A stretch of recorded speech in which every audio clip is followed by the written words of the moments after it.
document. Again, note that you do have on the far left side, you do have the outline of the essay. If you don't have that open, I encourage you to do so so you can jump to each part of the document pretty easily. Okay. So I just clicked on part 2 and then that is now front and center for us. All right. So this right here, part 2 is about what is an argumentative essay, because maybe you haven't written one before. Maybe you haven't talked about this or thought about this. So it is a lot like it sounds. So you make an argument. So you present a claim or your argument. You present your reasons with text evidence. But here's what's unique about an argumentative essay: you also must state a counter argument. So, why someone might disagree with you, at least one reason why someone might disagree with you. And then you get to offer a rebuttal. That's where you say, well, that they say this, they think this, the counter argument is this, however.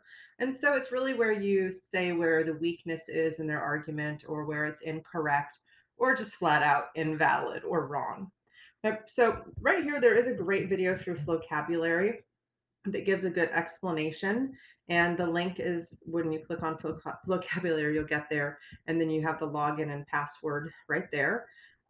Also, if some of these terms are feeling a little hard for you, then go back to your lucky number 13 vocabulary list and you can look at that list for clarifications about the terms like rebuttal and counter argument. Another video you can look at here is right here. It gives some tips and ideas about how to approach the argumentative writing process. So again, it's a helpful video.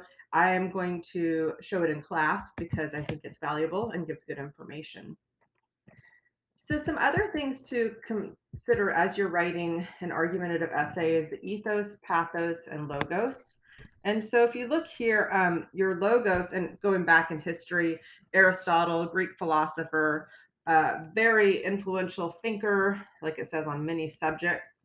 But he was very interested in rhetoric, which is persuasive speaking or writing. And I mean, he even wrote a whole book about it, right? But his theories around persuasive language and speech focus on this ethos and logos and pathos. And these are tools that you can use in terms of how you construct your arguments and the language you use to persuade someone into understanding and even coming to your side in an argument. And so these are some important elements when engaging in persuasive writing. And one of them, like I said, is the ethos. And that means character. It's your appeal to authority and credibility. So you're going to reference like experts, right? And that's one way that you can get your audience to see things in your perspective, is appealing to someone's desire to hear from someone who actually knows about the topic. So the example here is great. As a doctor, I can say that this product will certainly improve your health, right? We're going to listen to a doctor in regards to health related things more than someone who is like me and has no clue. All right. So that's appealing to someone's desire for credibility or authority. Pathos is an appeal to emotion, because when you have empathy or sympathy, like we've talked about in advisory, that's when you have feelings with or for the person, right? So pathy or pathos is this idea of feeling, experiencing, even suffering, right? But an appeal to the emotion of your audience is another super useful persuasive technique. And so by creating an emotional response, by putting the person in a situation to feel, right, to have empathy, to have sympathy, that's a way that you can impact their view and hopefully move them to your perspective. So I like what it says here: by appealing to an audience's hopes and dreams, playing on their fears or worries, or appealing to their particular beliefs or ideals. So this is probably going to be pretty critical in your essays, is thinking about those things that do create an emotional response and writing about those. So look at this little example here. If you don't buy this life insurance, you are letting your family down. Wow. Ooh, yikes. That's pretty harsh, right? So that can right away persuade someone to get their life insurance, right? They don't want to let their families down. So another technique in persuasion that Aristotle makes note of is this idea of logos. And that is appealing to someone's logic or their reason.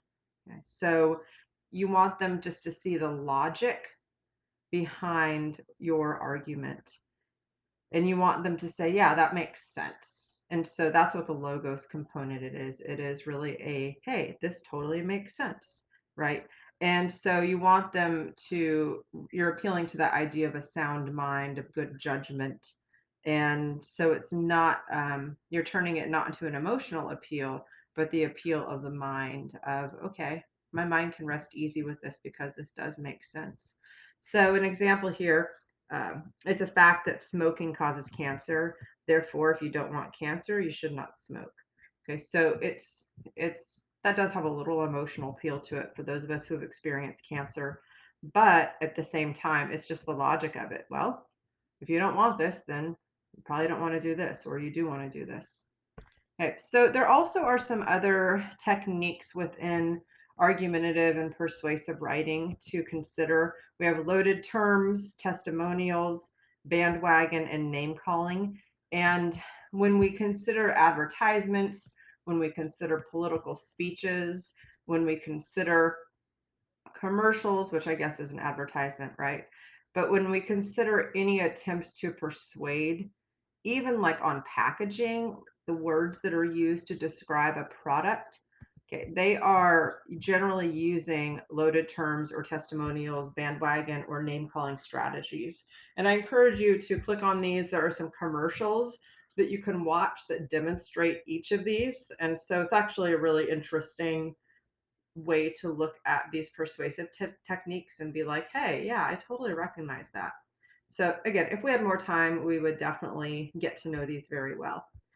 So there's another video here that does explain the difference between argumentative and persuasive writing. There is some slight difference. I will say that generally persuasive writing appeals more to emotions and argumentative is appealing more to the facts. And so you're dealing there with um, the logos and the ethos is definitely more prevalent in argumentative writing, and pathos is definitely more prevalent in persuasive writing. But this video is a helpful video to just see some of those subtle differences and better understand the differences between those. But really, argumentative and persuasive, they're so similar, right? You state a claim or an argument and you want someone to come to your side. You want someone to see your perspective. All right, so there we go. That's it for this section for part 2. Again, in persuasive writing, using these different techniques is super helpful. And hopefully through these resources, you are getting a more clear idea of what some of those strategies for persuasion are.